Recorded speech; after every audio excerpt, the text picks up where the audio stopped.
Bismillahirrahmanirrahim. Assalamualaikum warahmatullahi wabarakatuh. Minggu yang lalu saya telah menjelaskan mengenai kajian teori yang berada di bab 3. Hari ini saya akan menjelaskan mengenai pendekatan dan jenis penelitian serta populasi dan sampel penelitian. Jadi ada dua hal yang saya jelaskan hari ini, yaitu pendekatan dan jenis penelitian, dan yang kedua adalah populasi dan sampel penelitian. Dua hal ini bukan berada di bab 2, melainkan di bab 3. Kita lihat yang pertama, pendekatan dan jenis penelitian. Jadi ketika kita menulis bab 3, pendekatan dan jenis penelitian ini kita tulis terlebih dahulu sebelum populasi dan sampel. Jadi 3.1 ya, pendekatan dan jenis penelitian. Baru 3.2 populasi dan sampel. Atau kalau dia itu penelitian tindakan kelas atau PTK, 3.2 lokasi penelitian.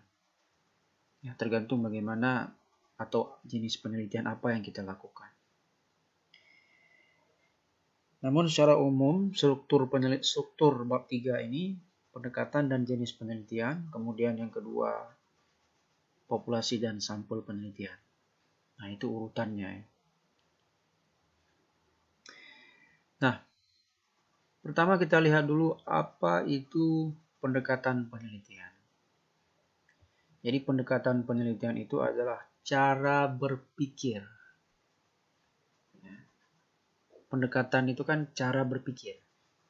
Jadi pendekatan penelitian itu adalah cara berpikir yang diadopsi oleh peneliti tentang bagaimana desain penelitian dibuat dan bagaimana penelitian itu akan dilakukan. Itu namanya pendekatan penelitian. Jadi secara sederhana bisa kita katakan bahwa ketika dia melakukan penelitian, ketika dia menulis hasil penelitiannya, ketika dia mendesain penelitiannya, ya, bagaimana cara dia mendesain penelitian itu? Kemudian bagaimana cara dia melakukan penelitian itu? Itu namanya adalah pendekatan. Oke, nanti akan bisa dipahami lebih detail mengenai desain penelitian ini dan bagaimana penelitian dilakukan. Bisa kita lihat nanti di bawahnya. Secara umum, pendekatan penelitian ini bisa dibagi menjadi 3 ya. Yang pertama ada pendekatan kualitatif. Yang kedua ada pendekatan kuantitatif.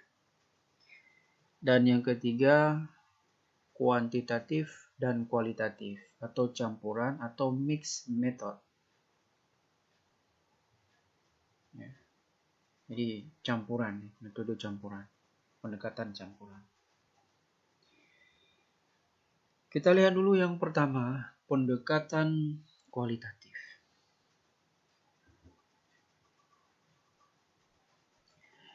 Ya, pendekatan kualitatif ini adalah pendekatan yang mendeskripsikan suatu fenomena, suatu keadaan, suatu realitas, suatu gejala sosial, ya, tanpa melalui prosedur statistik atau bentuk hitungan lainnya. Jadi dalam pendekatan kualitatif ini kita tidak menghitung. Jadi tidak menggunakan rumus matematika. Jadi intinya di sini tidak menggunakan hitungan. Nah, itu namanya pendekatan kualitatif. Nah, ketika kita hendak meneliti, kita harus pikirkan ini. Ini saya mau menulis tentang A misalnya. Kalau saya teliti tentang A, kira-kira ini pakai hitungan tidak? Oh, tidak pakai hitungan. Berarti itu pendekatan kualitatif. Nah, ya. Bagaimana sifatnya? Sifat pendekatan kualitatif itu bagaimana? Yang pertama, dia bersifat umum. Ya. Kemudian yang kedua, dia bersifat fleksibel. Apa yang dikatakan dengan fleksibel di sini? Fleksibel artinya penelitian tersebut terbuka untuk mengalami perubahan. Jadi pendekatan kualitatif ini, kalau kita menggunakan pendekatan kualitatif, misalnya kita sudah membuat suatu rumusan masalah.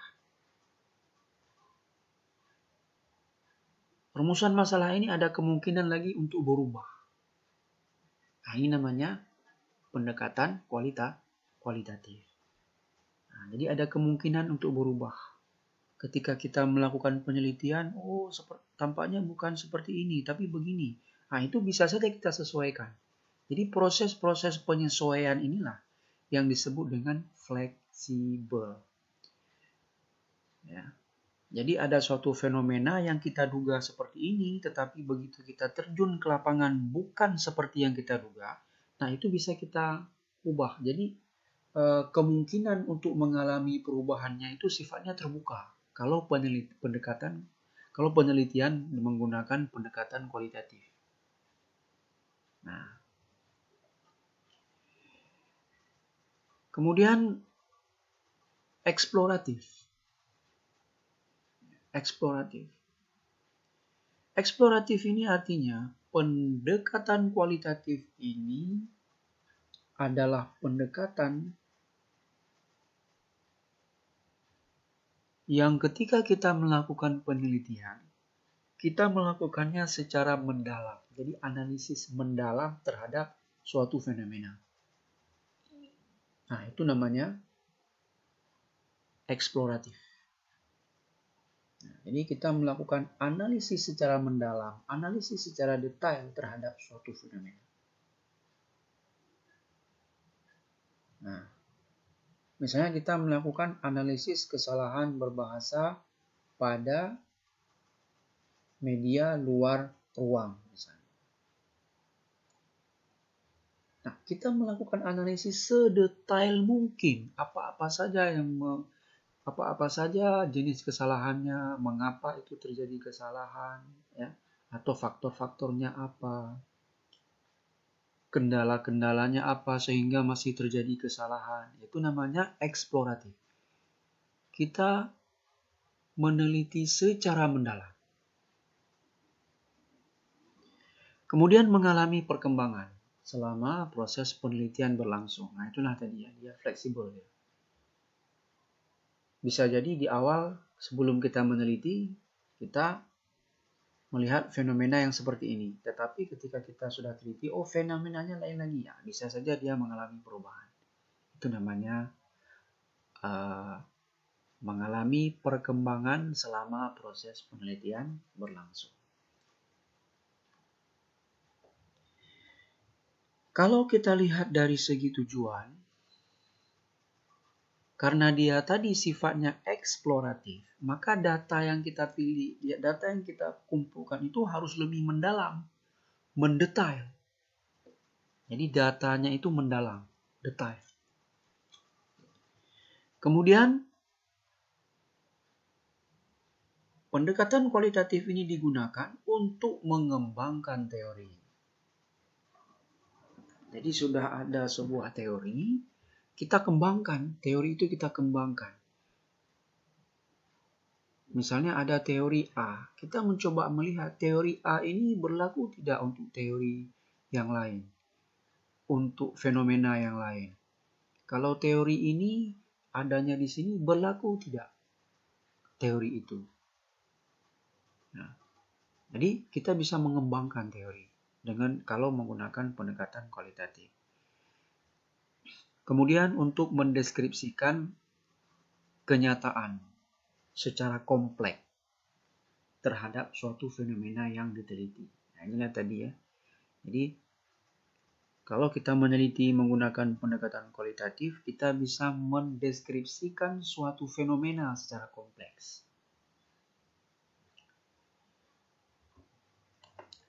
Kemudian, kalau dilihat dari segi teknik pengumpulan data, pendekatan kualitatif itu menggunakan teknik observasi partisipatoris dan wawancara mendalam.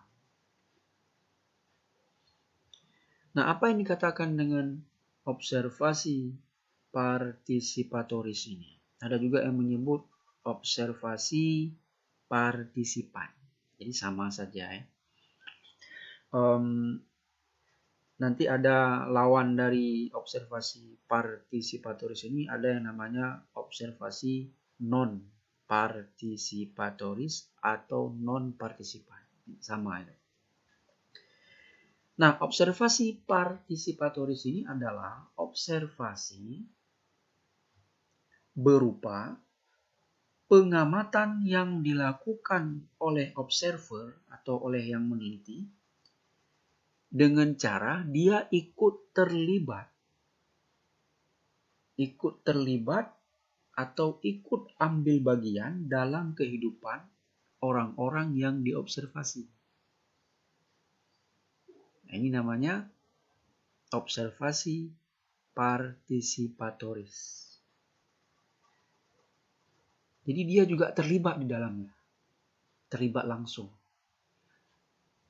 Lawan dari partisipatoris ini sudah saya sebutkan tadi, non-partisipatoris. Kalau non-partisipatoris, dia hanya mengamati tapi dia tidak terlibat. Misalnya dia ingin meneliti suatu komunitas, suatu masyarakat. Kalau misalnya dia menggunakan teknik observasi partisipatoris, dia harus terlibat di dalam masyarakat itu. Sehingga dia bisa mengamati, oh begini, masyarakatnya seperti ini, kehidupannya seperti ini, bahasa yang dipakai oleh mereka seperti ini. Nah, itu observasi partisipatoris. Dia terlibat langsung, dia mengambil bagian dalam komunitas atau masyarakat tersebut. Nah, umumnya kalau penelitian sosial, termasuk penelitian kita, penelitian bahasa, itu menggunakan teknik observasi partisipatoris. Tetapi kalau khusus dalam penelitian bahasa, itu ada teknik khusus namanya. Ada nama khusus ya, bukan observasi partisipatoris. Nah, nanti akan saya jelaskan di bagian teknik pengumpulan data khusus penelitian bahasa. Kalau ini umum, penelitian sosial secara umum.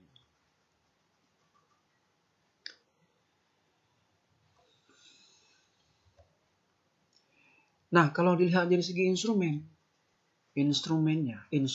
penelitiannya.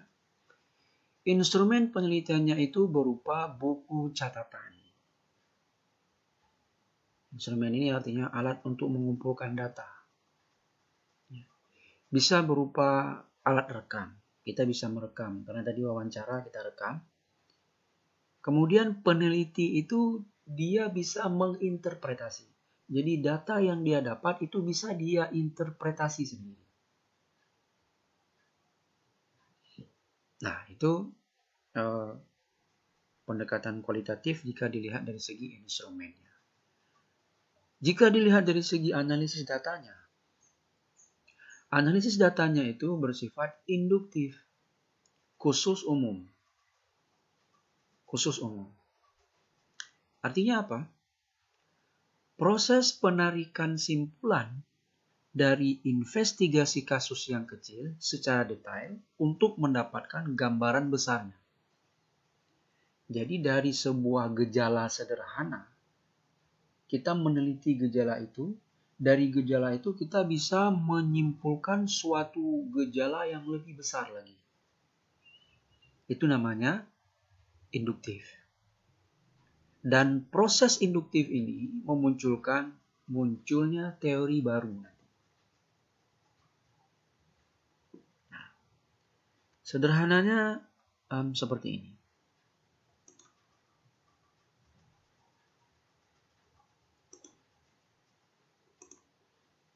Ya, perhatikan kasus kecilnya. Umpamanya rendahnya minat belajar bahasa Indonesia. Jadi katakanlah di sebuah sekolah kita menemukan satu atau dua orang siswa minat belajar bahasa Indonesianya rendah. Jadi satu atau dua orang siswa. Itu kan kasus kecil. Dari kasus kecil ini kita menggeneralisasikan. Kita ingin melihat apakah semuanya juga begitu? Nah, jadi khusus, umum. Yang khusus yang mana? Satu atau dua orang siswa. Yang umum yang mana? Apakah semua siswa juga sama? Minat belajar bahasa Indonesianya itu rendah. Jadi khusus, umum. Itu yang dimaksud dengan analisis bersifat induktif.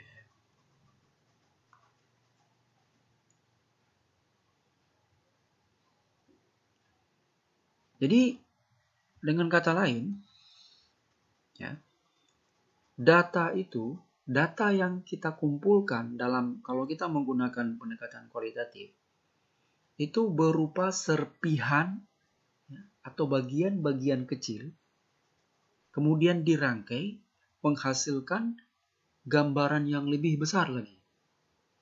Gambaran yang lebih besar ini nantinya menjadi sebuah simpulan. Simpulan ini nanti menghasilkan teori yang baru. Nah, begitu.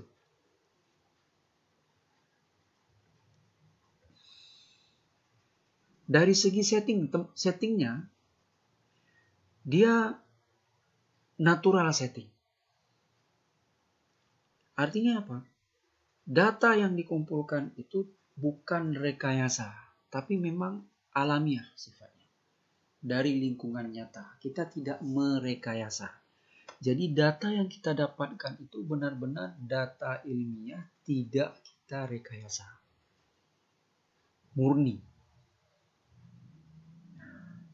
Misalnya kita meneliti tentang penggunaan bahasa dalam suatu masyarakat. Kita kan akan terjun ke masyarakat itu. Kita kan tidak melakukan settingan terhadap bagaimana penggunaan bahasa dalam masyarakat tersebut. Kita hanya meneliti, mengamati, melihat, memperhatikan, menulis datanya. Semua itu kita tulis secara apa adanya. Tidak ada rekayasa. Jadi data yang kita dapat itu alamiah. Nah, kemudian dalam pendekatan kualitatif ini, peneliti sebagai instrumen kunci dalam mengumpulkan data. Nah, jadi kunci instrumen penelitian itu dalam pendekatan kualitatif adalah peneliti itu sendiri. Nah, termasuk dalam melakukan kegiatan analisis data. Lalu, pendekatan kualitatif lebih memperhatikan proses daripada hasil. Jadi proses yang penting. Misalnya penggunaan bahasa tadi dalam masyarakat. Bagaimana proses penggunaan bahasa itu? Nah, itu yang kita lihat. Jadi bukan hasilnya, tapi prosesnya bagaimana. Nah. Kemudian dia bersifat deskriptif. Yang dikatakan dengan deskriptif adalah menggambarkan kegiatan penelitian yang dilakukan pada objek tertentu. Nah, jadi menggambarkan kegiatan penelitian yang dilakukan pada objek tertentu. Itu namanya deskriptif. Oke. Sebelum kita masuk ke pendekatan kuantitatif, kita bisa simpulkan bahwa apabila penelitian yang kita lakukan itu bersifat deskriptif, tidak menggunakan hitung-hitungan, tidak menggunakan pendekatan statistik, fleksibel, kemudian umum, instrumennya menggunakan teknik rekam, teknik catat. Berarti penelitian kita itu menggunakan pendekatan kualitatif. Nah, bagaimana dengan pendekatan kuantitatif? Kita lihat dulu pengertiannya. Kalau pendekatan kuantitatif itu kebalikan dari kualitatif. Kalau kualitatif tadi dia prosedur tidak menggunakan prosedur statistik, tapi kalau kuantitatif dia menggunakan prosedur statistik atau bentuk hitungan lainnya. Kemudian data yang didapat itu diolah secara statistik. Nah, ini bedanya. Jauh sekali perbedaan dengan kualitatif. Kalau kualitatif, dia tidak diolah secara statistik datanya. Tetapi kalau kuantitatif, data diolah secara statistik. Menghitung, intinya, pakai rumus. Misalnya kita mau meneliti tentang pengaruh minat belajar bahasa Indonesia terhadap prestasi belajar siswa. Nah, itu kita harus hitung menggunakan penghitungan statistik. Nah, jadi bagi kalian yang suka menghitung, bisa melakukan penelitian menggunakan pendekatan ini, pendekatan kuantitatif. Nah, kemudian fokus riset kalau menggunakan pendekatan kualitatif ini lebih terperinci. Kemudian kaku, statis, harus mengikuti alur yang sudah disusun sejak awal, tidak dapat diubah. Kemudian kematangan dalam perencanaan adalah kuncinya. Artinya apa? Kalau tadi kualitatif itu kan begitu kita teliti, masih ada kemungkinan untuk berubah. Kita bisa melakukan perubahan-perubahan sesuai dengan kenyataan di lapangan. Tetapi kalau kuantitatif tidak. Sebelum kita meneliti, kita sudah membuat alur penelitian. Langkah-langkah penelitian. Langkah-langkah yang akan kita lakukan apa? Misalnya, kita akan meneliti di sekolah. Kita menentukan sampel. Kita menentukan kelas eksperimen dan non-eksperimen. Nah, ini begitu kita teliti nanti, tidak boleh kita ubah ini. Tetap harus kelas eksperimen dan non-eksperimen. Ya. Kelas eksperimen, kelas kontrol, nah, itu tidak boleh diubah. Begitu juga sampelnya tidak boleh diubah. Tapi kalau kualitatif masih bisa diubah sampelnya. Misalnya, ketika kita teliti, ini sepertinya data belum cukup, kita tambah lagi sampelnya. Silakan. Tapi kalau pendekatan kuantitatif tidak boleh. Jadi, dalam pendekatan kuantitatif ini, kita membuat rancangannya dulu, alurnya dulu, alur dalam penelitian, apa saja yang kita lakukan. Kita lakukan ini, dan itu begitu kita teliti, kita tidak boleh mengubah. Makanya dia disebut kaku statis. Nah, jadi kematangan dalam perencanaan itu artinya sebelum kita meneliti, kita harus matang dulu. Ini kita alur menelitinya bagaimana? Mengapa harus matang? Karena nanti begitu kita meneliti, kita tidak boleh mengubah lagi. Nah, itu pendekatan kuantitatif. Kemudian, kalau dilihat dari segi tujuannya, pendekatan kuantitatif ini untuk menjelaskan hubungan antar variabel penelitian. Kemudian untuk menguji hipotesis atau teori, kemudian melakukan generalisasi fenomena penelitian yang diteliti. Jadi pendekatan kuantitatif ini dia lebih kepada menguji teori. Kalau kualitatif tadi, dia menemukan teori. bisa saja membentuk atau menciptakan sebuah teori baru. Tapi kalau kuantitatif tidak. Teorinya sudah ada, tapi kita uji teori itu. Misalnya, model pembelajaran A dikatakan dapat meningkatkan prestasi belajar siswa. Ya, model pembelajaran A dikatakan dapat meningkatkan prestasi belajar siswa. Misalnya model pembelajaran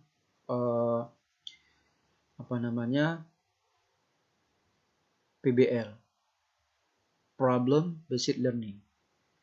Ada yang mengatakan bahwa model ini bisa meningkatkan prestasi belajar siswa.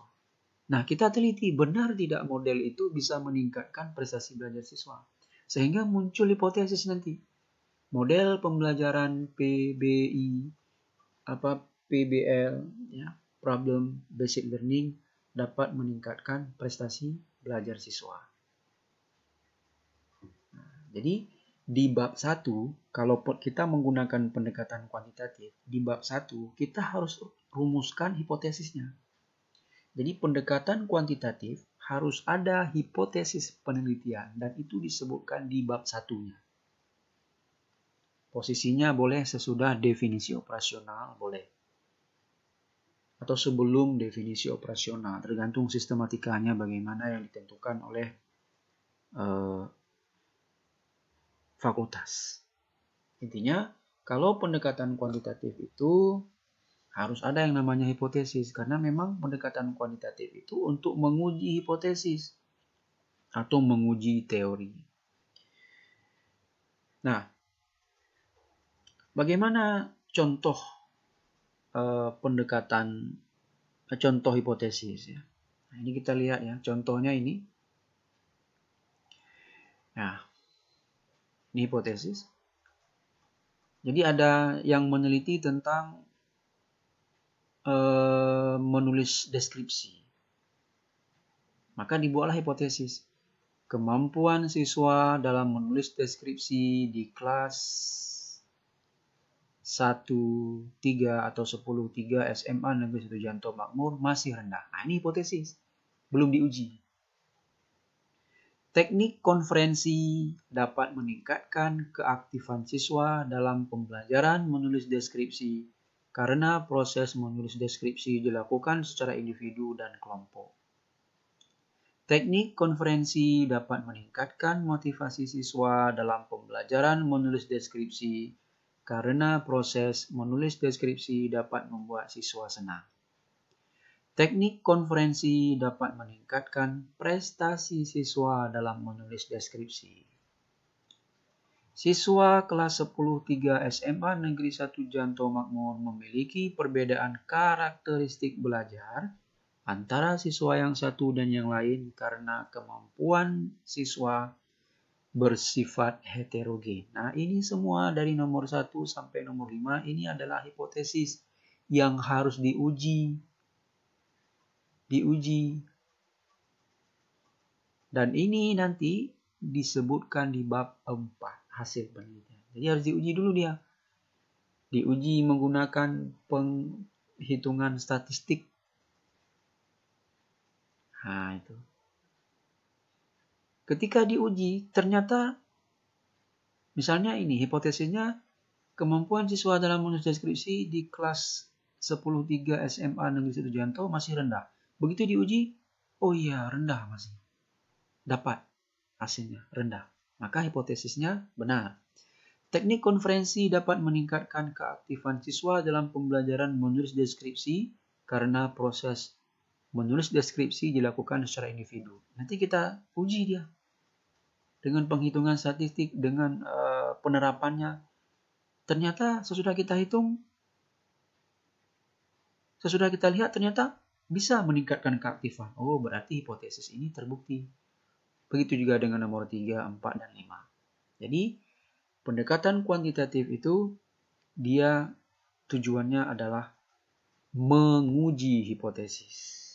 Nah, kalau di dalam pendekatan kualitatif tidak ada dia hipotesis. Jadi hipotesis itu hanya ada dalam pendekatan kuantitatif.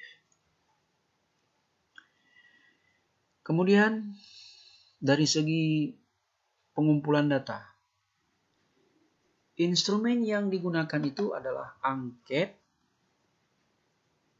tes, wawancara, observasi, dan sebagainya. Beda ya instrumennya dengan pendekatan kualitatif tadi. Kalau kualitatif kan teknik catat, ya, buku catatan, kemudian teknik rekam. Tapi kalau ini angket, bisa jadi kita tes. Misalnya tadi untuk apakah teknik konferensi tadi bisa meningkatkan prestasi belajar siswa, kita harus tes dulu. Kita buat tes, kita buat soal, nanti siswa menjawab, kita kasih skor kepada mereka. Nah, itu namanya tes. Lalu kita wawancara lagi. Kita tanya ke siswanya bagaimana, apakah teknik ini bisa teknik ini menyenangkan. Nah, kita tanya kepada mereka. Lalu observasi, kita mengamati. Tadi teknik konferensi, kita lihat. Oh, ternyata teknik konferensi ini bisa meningkatkan kreativitas siswa, bisa meningkatkan keaktifan siswa. Nah, itu namanya observasi.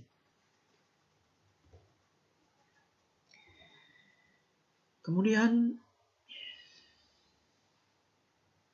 dalam kegiatan analisis data, pendekatan kuantitatif ini memadukan antara ilmu sosial dan ilmu statistik.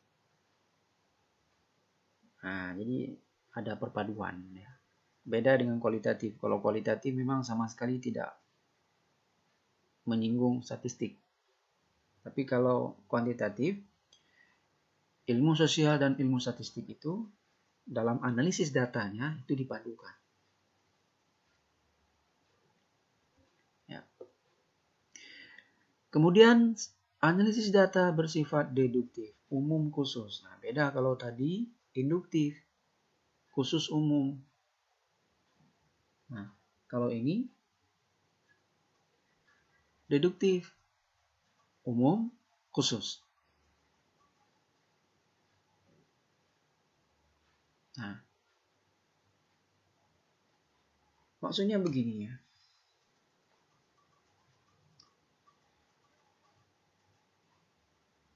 Misalnya kita akan melihat suatu variabel.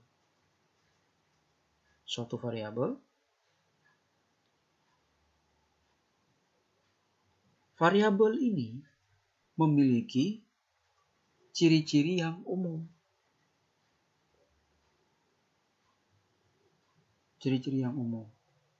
Dari ciri-ciri yang umum ini nanti digeneralisasikan untuk semuanya. Nah, ini itu namanya umum ke khusus. Nah, begitu.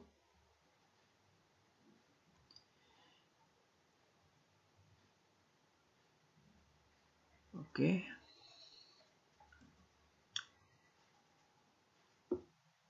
Dan kemudian kita lihat yang pendekatan yang ketiga, yaitu pendekatan campuran. Ya. Atau mixed method. Nah, kalau pendekatan campuran ini artinya adalah bahwa kalau kita menggunakan pendekatan campuran, kita menggabungkan antara pendekatan kualitatif dan pendekatan kuantitatif. Artinya, data misalnya, dari segi analisis data, ketika data itu kita analisis secara kualitatif, ketika data itu kita analisis secara kuantitatif, kita juga harus menganalisisnya secara kualitatif. Nah, beda ya, kalau pendekatan kualitatif saja, sebuah data kita analisis secara kualitatif. Tapi kalau pendekatan campuran ini, data itu kita analisis secara kualitatif, kita analisis secara kuantitatif. Kemudian, satu pendekatan melengkapi pendekatan yang lain. Nah, jadi walaupun campuran ini sama-sama ada dua pendekatan yang digunakan, salah satu pendekatan dia lebih dominan. lebih dominan dibandingkan dengan pendekatan S2-nya lagi. Nah, oke. Kemudian kita akan lihat contohnya bagaimana ya. Pendekatan penelitian ini ada hubungannya dengan rumusan masalah. Jadi untuk menentukan pendekatan penelitiannya apa, kita lihat rumusan masalahnya bagaimana. Makanya rumusan masalah ini sangat penting. Bukan judul yang dipentingkan dalam suatu penelitian. Yang penting itu adalah rumusan masalah. Ketika rumusan masalahnya sudah jelas, dengan mudah kita bisa tentukan judulnya, dengan mudah kita bisa tentukan pendekatan penelitiannya. Nah, jadi kunci pendekatan penelitian ini adalah rumusan masalahnya. Nah, jadi melalui rumusan masalahnya kita bisa tahu apakah dia itu pendekatan kualitatif, apakah kita akan menggunakan pendekatan kualitatif, pendekatan kuantitatif, atau pendekatan campuran. Jadi melalui rumusan masalah. Maka untuk menentukan pendekatan apa yang akan kita pakai, lihat rumusan masalahnya bagaimana. Kita lihat contoh.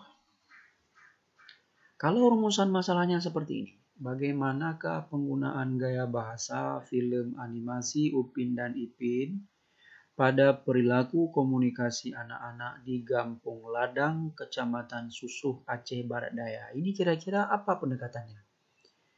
Penggunaan gaya bahasa. Ada menghitung tidak di sini? Tidak ada penghitungan di sini.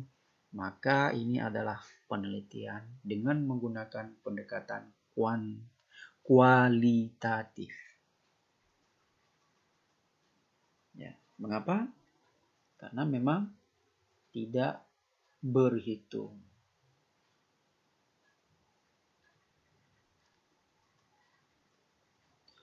Lalu kalau rumusan masalahnya seperti ini bagaimana?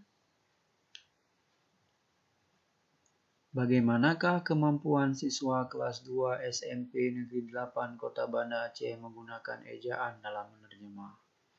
Bagaimanakah kemampuan siswa kelas 2 SMP Negeri 8 Kota Banda Aceh menggunakan unsur leksikal dalam menerjemah? Kemampuan, kalau kemampuan itu kita menghitung. Nah, karena dia menghitung, berarti pendekatan yang kita pilih adalah pendekatan kuantitatif.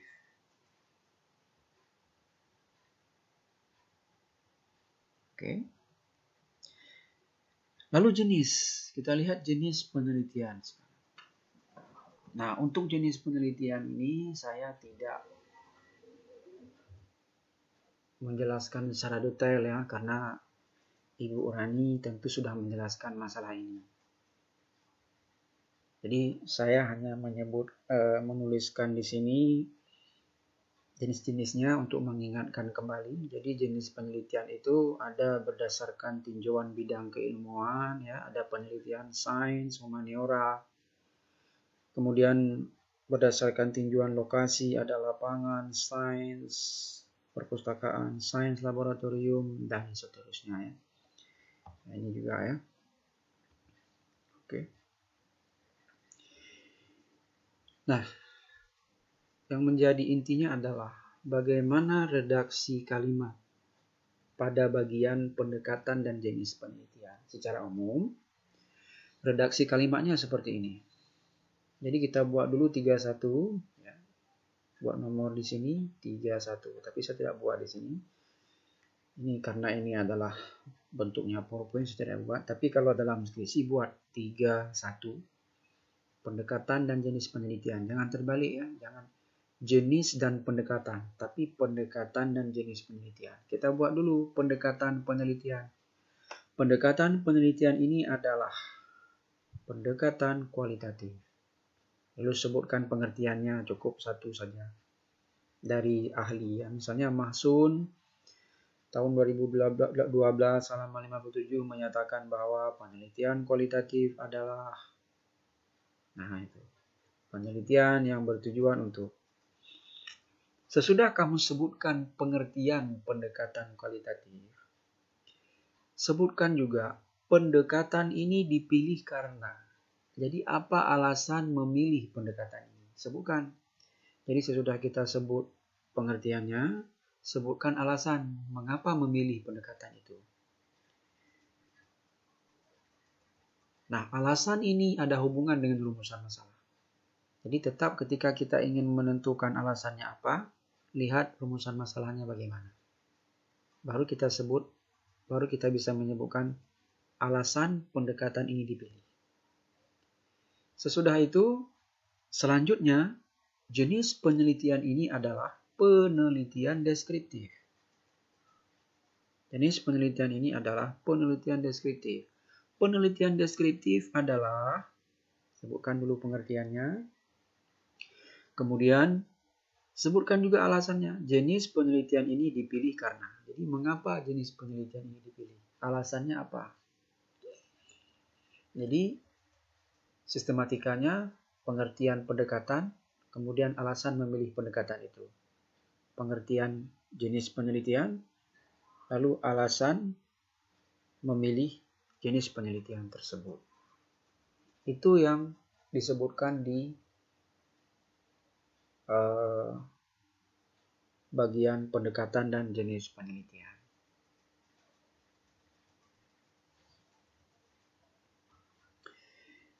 Kita lihat berikutnya populasi dan sampel penelitian.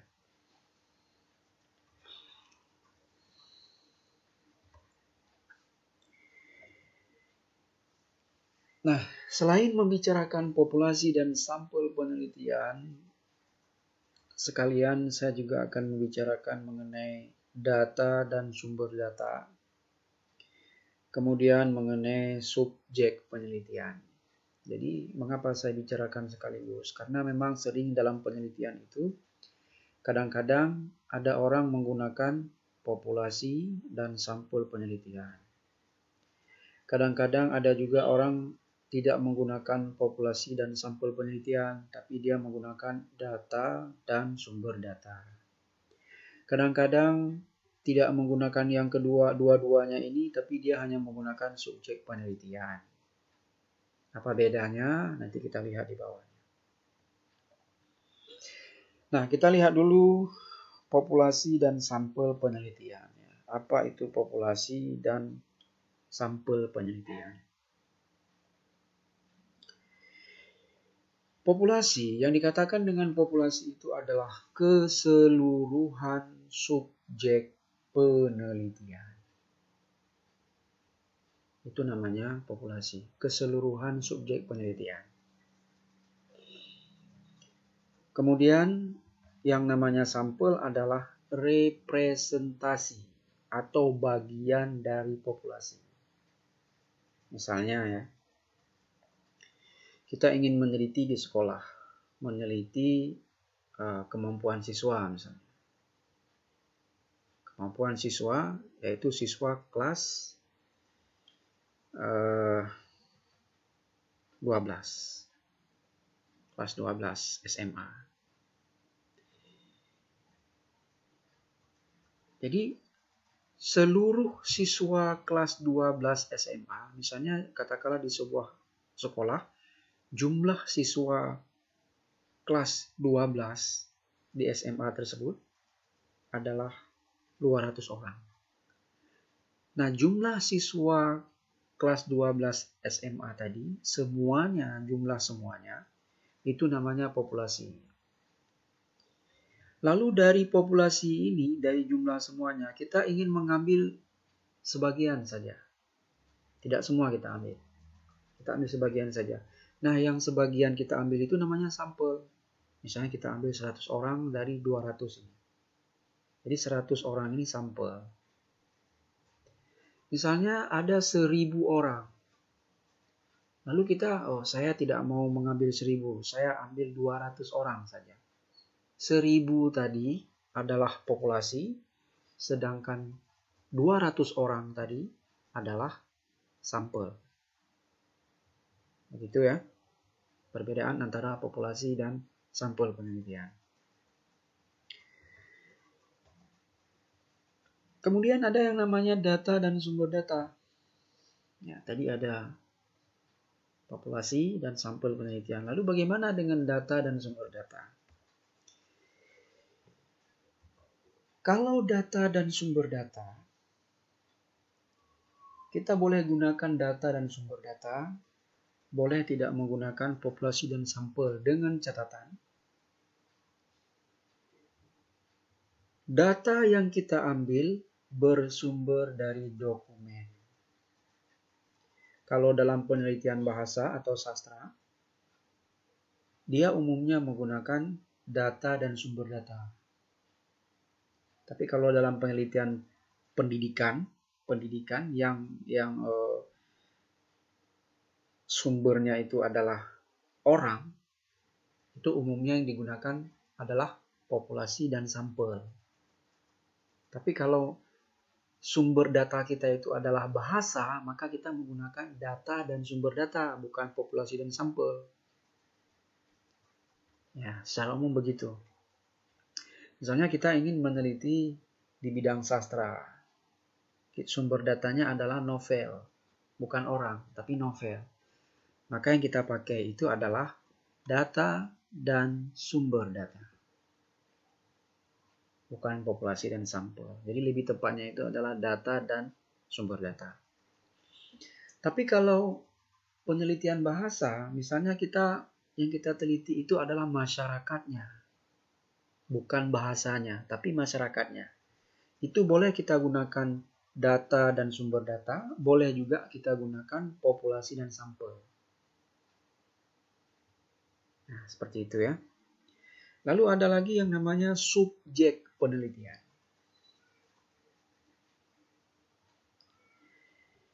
Nah, ada juga penelitian yang tidak menggunakan populasi dan sampel, tidak menggunakan data dan sumber data, tapi dia hanya menggunakan subjek penelitian.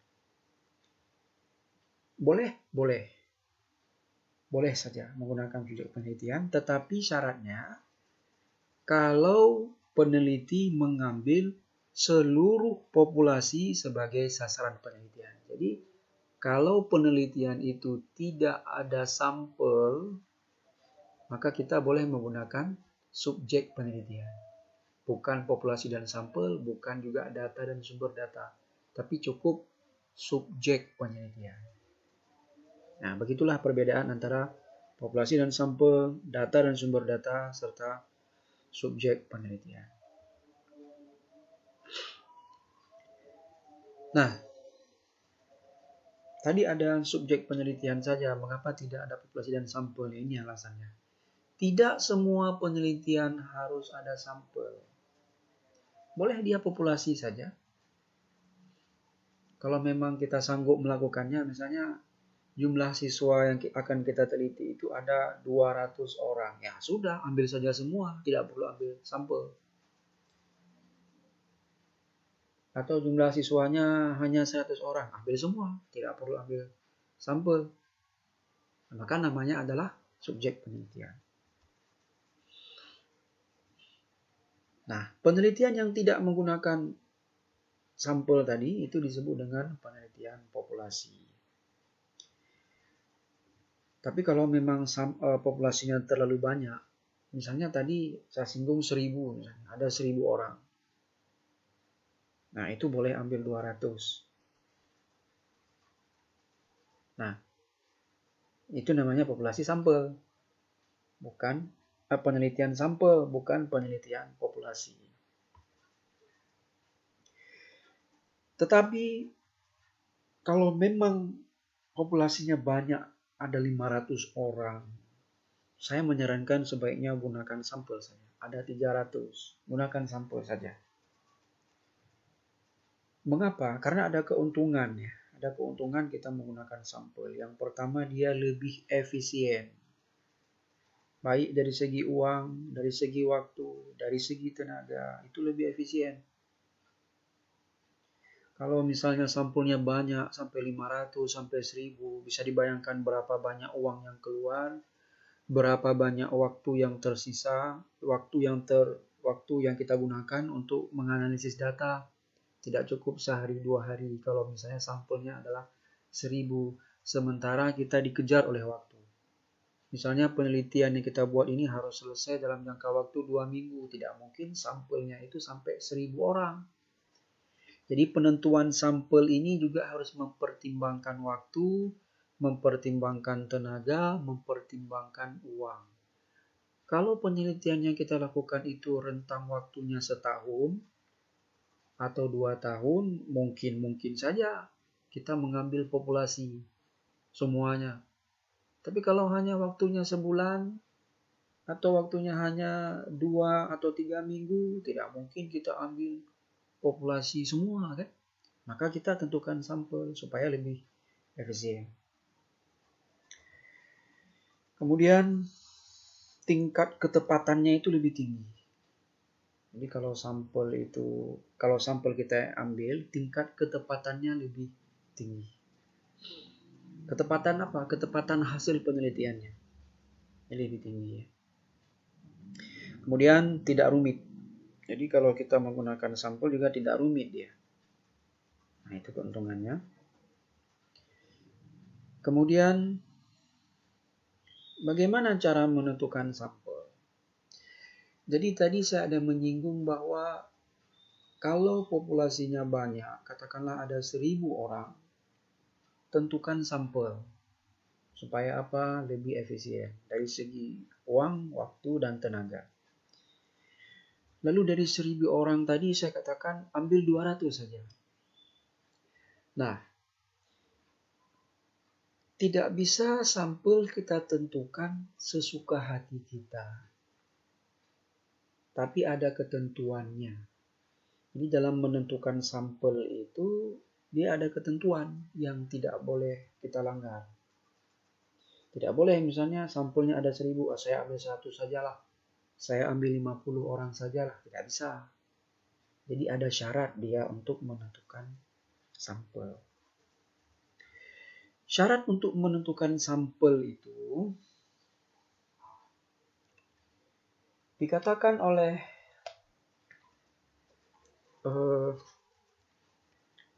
Arikunto. Arikunto itu menyebutkan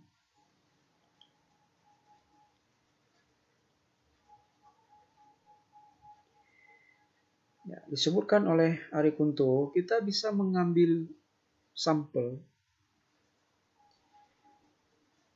10-15% atau 20-25%. Nah, itu ya. Itu ketentuannya yang disebutkan oleh Arikunto. Jadi bisa kita ambil dengan 10-15% atau 20-25%. Itu untuk menentukan sampel. Jumlah sampel. Jadi tidak boleh sembarangan kita tentukan jumlah sampel itu. Tidak boleh seperti yang saya sebutkan tadi. 1000 populasi kita ambil sesuka hati. Saya ambil 50 sampel saja. Tidak boleh. Ada ketentuannya. Jadi kalau populasi itu ramai tidak mungkin diteliti semua, kita bisa ambil sampel dengan ketentuan. Boleh yang sampel yang kita ambil itu 10-15% atau 20-25%. Nah, bagaimana cara kita menentukan sampel itu? Cara mengambil 15% tadi, 10-15% atau 20 dengan 25%. Bagaimana cara kita menentukannya? Caranya yang pertama bisa dengan teknik undian atau untung-untungan. Bisa kita undi. Jadi populasi tadi bisa kita buat dalam bentuk undian untuk menentukan sampel. Nah, bagaimana penentuan sampel ini dengan teknik undian? Nah, penentuan sampel dengan teknik undian ini saya analogikan saja ya. Misalnya, kita akan meneliti suatu populasi yang jumlahnya ada 1000 orang. Ya, kita akan meneliti suatu populasi yang jumlahnya ada 1000 orang. Kan tidak mungkin kita teliti 1000 orang. Maka kita mengambil sampel. Sampel tekniknya adalah teknik random. Jadi ada banyak teknik penentuan sampel itu. Salah satunya adalah teknik penentuan sampel random, acak. Nah, teknik penentuan sampel random ini bisa kita lakukan yang pertama dengan undian. Misalnya tadi populasi 1000. Ya. Dari 1000 ini kita ingin mengambil, sudah kita hitung, katakanlah kita ambil 200 orang saja. Nah, bagaimana cara penerapan teknik undian ini? Caranya, kita sediakan kertas-kertas kecil, lalu di kertas-kertas kecil itu kita tuliskan nomor subjek. Nomor subjek. Satu nomor untuk setiap kertas. Jadi, pertama kan tentu harus ada nama populasi dulu kan. Nama populasi dulu beserta dengan nomornya. Lalu pada kertas kecil kita tuliskan nomor subjek. Satu nomor untuk setiap kertas. Sesudah itu kita gulung. Kita gulung. Kemudian dengan tanpa prasangka kita mengambil 200 gulungan kertas. 200 kita ambil. Sehingga nomor-nomor yang tertera pada gulungan kertas yang kita ambil tadi, itulah yang kita jadikan sampel. Nah, pernah lihat undian ya, mengundi. Jadi ada sekian ribu undian, nanti ada orang yang mengambil. Dia ambil satu, dia ambil dua. Nah, begitulah namanya teknik undian. Jadi kalau dalam konteks ini, misalnya kita meneliti, kita hanya ingin mengambil 200 orang dari 1000 populasi. Hanya ingin kita ambil sampelnya 200 orang. Maka 1000 orang tadi kita buat nomor 1, 2, 3 sampai 1000. Dengan catatan terlebih dahulu kita sudah buat di lembaran catatan yang lain bahwa yang nomor 1 si A, nomor 1 si B, nomor 2 si B, nomor 3 si C, nomor 4 si D. Sudah kita buat. Nah, nanti kita buatkan gulungan-gulungan kertas. 1 gulung, 2 gulung, 3 gulung, sampai 1000 kita gulung. Kita masukkan, lalu kita pilih secara acak tanpa kita lihat. Yang kita pilih itu sebanyak 200 orang. Nah, bagian-bagian yang kita pilih tadi sebanyak 200 orang tadi, itulah dia yang kemudian menjadi sampel. Kemudian yang kedua, ordinal atau tingkatan sama. Nah, masih dengan populasi 1000 ya. Setelah 100 orang subjek kita beri nomor, 100 orang tadi kita beri nomor, lalu kita buat 5 gulungan kertas. 5 saja. Dengan nomor 1, 2, 3, 4, dan 5. Udah? Kemudian, kita gulung, jangan lupa. Kita gulung. Sesudah kita gulung, kita pilih juga. Begitu kita pilih, ternyata yang terambil itu adalah nomor 3. Sesudah kita pilih, ternyata yang terpilih adalah nomor 3. Nah, karena sampel kita itu ada 200 orang, sedang padahal populasinya ada 1000, maka besarnya sampel 1/5 dari populasi. Nah, itu ya. Kemudian kita pilih, contoh yang lain kita pilih nomor 5 misalnya. Maaf. Tadi kan nomor 3 yang terpilih ya. Begitu kita terpilih nomor 3. Jadi, untuk menentukan subjek, kita pilih kelipatan 3. Nah, itu. Jadi tadi dapat nomor 3. Nomor 3 oke, ambil sebagai sampel. Lalu 3, ya. Kemudian 3, 4, 5. Ya. Nah, yang nomor 5 menjadi sampel.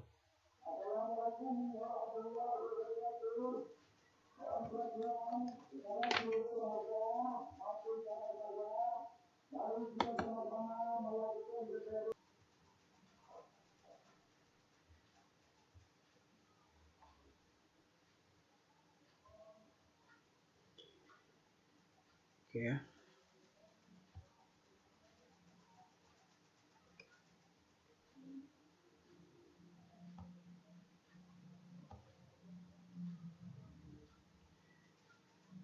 Baik, kita lanjutkan. Jadi itu ordinal tadi. Yang ordinal tadi. Jadi kita buat gulungan 1, 2, 3, 4, 5. Kita pilih. Ternyata terpilih nomor 3 misalnya. Maka kelipatan 3 kita hitung untuk memilih sampel. Misalnya 3, 4, 5. Jadi subjek nomor 5 menjadi sampel. 5, kemudian 6, 7, 8. Subjek nomor 8 menjadi sampel. Ya. 8, 9, 10, 11. Subjek nomor 11 menjadi sampel. Begitu juga kalau misalnya terpilih nomor 5. Maka 5, 6, 7, 8, 9, 10. Subjek nomor 10 menjadi sampel. Kemudian 11, 12, 13, 14, 15. Subjek nomor 15 menjadi sampel, dan begitu seterusnya. Kemudian menggunakan tabel bilangan random. Nah, ini ya, kalau tabel bilangan random ini dia biasanya ada di buku-buku statistik. Buku-buku statistik. Di dalam tabel bilangan random itu ada angka-angka yang disusun secara acak. Kemudian angka-angka tersebut bisa dicari letaknya menurut baris dan kolom. Kemudian supaya pengambilan sampel tidak subjektif, sebaiknya peneliti menuliskan langkah-langkahnya, misalnya dengan menjatuhkan ujung pensil, lalu menemukan nomor baris, kemudian menjatuhkan ujung pensil kedua, menemukan nomor kolom.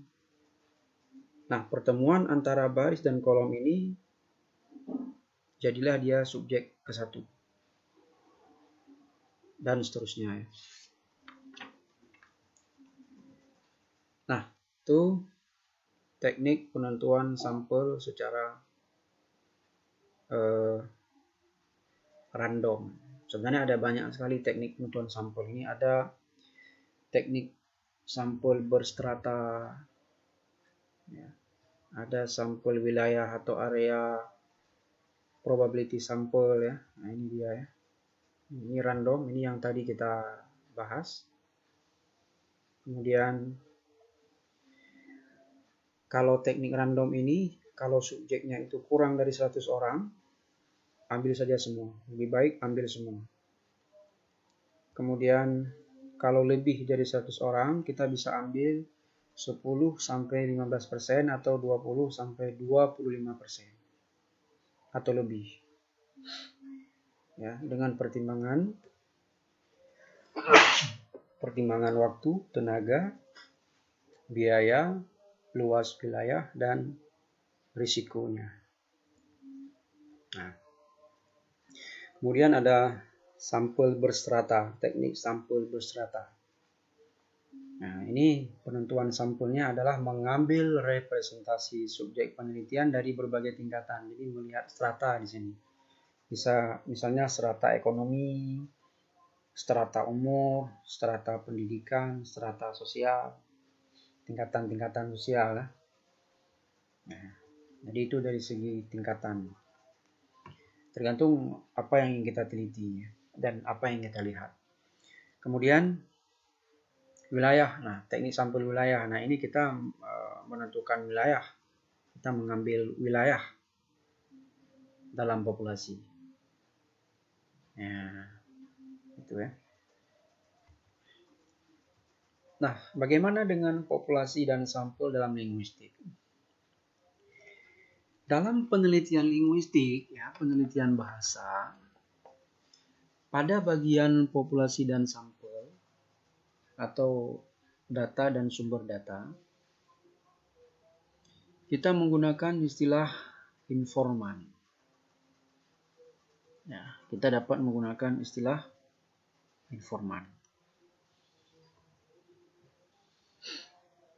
Nah, apa itu informan? Informan itu orang yang dipercayakan dapat memberikan informasi. Orang yang dipercayakan dapat memberikan informasi atau dapat dikonfirmasi tentang hal yang berkaitan dengan masalah penelitian atau data penelitian. Itu namanya adalah informan. Jadi informan itu dia pembantu peneliti. Dia membantu peneliti. Nah, apa yang dibantu? Ya, memberikan informasi tentang data penelitian. Misalnya dia melakukan, misalnya peneliti meneliti tentang sebuah bahasa. Dia dapat datanya. Kemudian dia ragu apakah data itu valid atau tidak. Nah, dia bisa tanyakan ke informan. Saya dapat data seperti ini. Benar tidak data ini? Nah, itu namanya, itu fungsi informan. Dia membantu peneliti. Maka, informan itu harus ada syarat dia. Tidak sembarangan orang bisa kita tentukan sebagai informan. Yang pertama, laki atau perempuan yang umurnya 25 sampai dengan 40 tahun.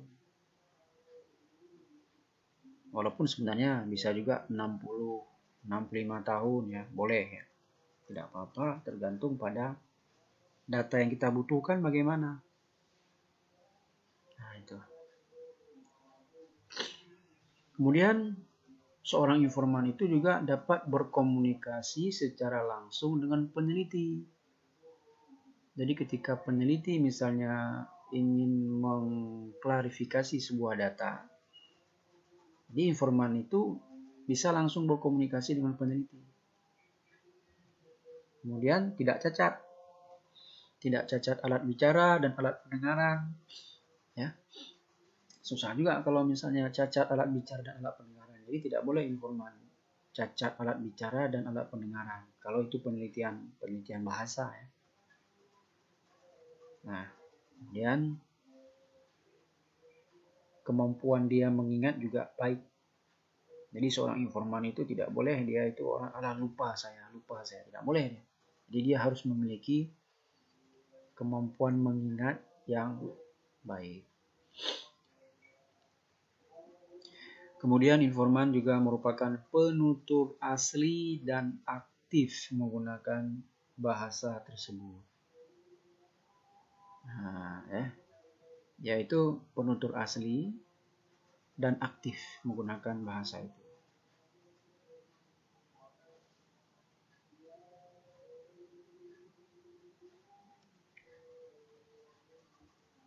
Kemudian pengetahuannya luas tentang masyarakat. Jadi dia banyak tahu tentang masyarakat tersebut. Itu lebih diutamakan. Lalu tidak terlalu tua sehingga ucapan dan pikirannya masih jernih.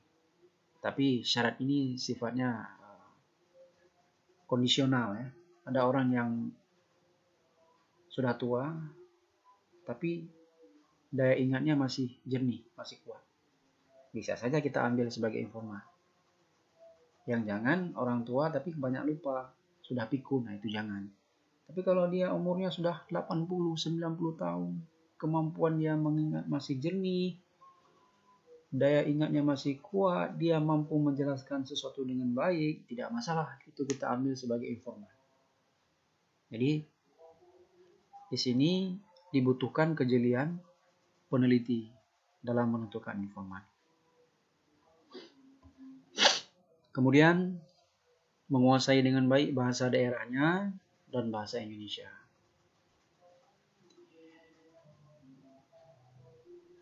Oke. Apa yang dibahas dalam populasi dan sampel, atau dalam data dan sumber data, atau dalam subjek penelitian? Apa yang perlu kita sebutkan di sana? Tentu yang pertama sekali adalah pengertian populasi dan sampel, sertakan sumbernya. Artinya populasi adalah, itu kata siapa? Sampel adalah kata siapa? Itu maksud sertakan sumbernya. Kemudian prosedur dan teknik pengambilan sampel. Bagaimana cara kita mengambil sampel? Bagaimana? Sebutkan. Tadi ada teknik random ya, apakah dengan undian? Kalau undian caranya bagaimana? Langkah-langkahnya bagaimana? Itu perlu kita sebutkan. Strata. Kalau strata langkah-langkahnya bagaimana? Kemudian kita sebutkan juga besarnya sampel. Ya. Berapa orang yang kita ambil? Nah, itu kita sebutkan. Lalu informan. Kalau penelitiannya penelitian bahasa, kita sebutkan informannya. Nah, sebutkan informannya. Misalnya kita ingin meneliti tentang ragam sebuah bahasa daerah. Menurut kita perlu informan. Maka sebutkan informan. Sebutkan dengan syarat-syaratnya. Nah, itu ya. Kasus yang sama juga berlaku untuk kalau misalnya kita menggunakan istilah data dan sumber data. Maka kita sebut data penelitian ini adalah, sebutkan datanya apa. Sumber data penelitian ini adalah, misalnya kita ingin meneliti novel. Berarti data penelitian ini adalah kata, frase, atau kalimat yang terdapat di dalam novel. Sedangkan sumber penelitiannya adalah novel. Nah, begitu. Ya, itu saja penjelasan saya tentang pendekatan dan jenis penelitian serta populasi dan sampel. Sekian, terima kasih. Assalamualaikum warahmatullahi wabarakatuh.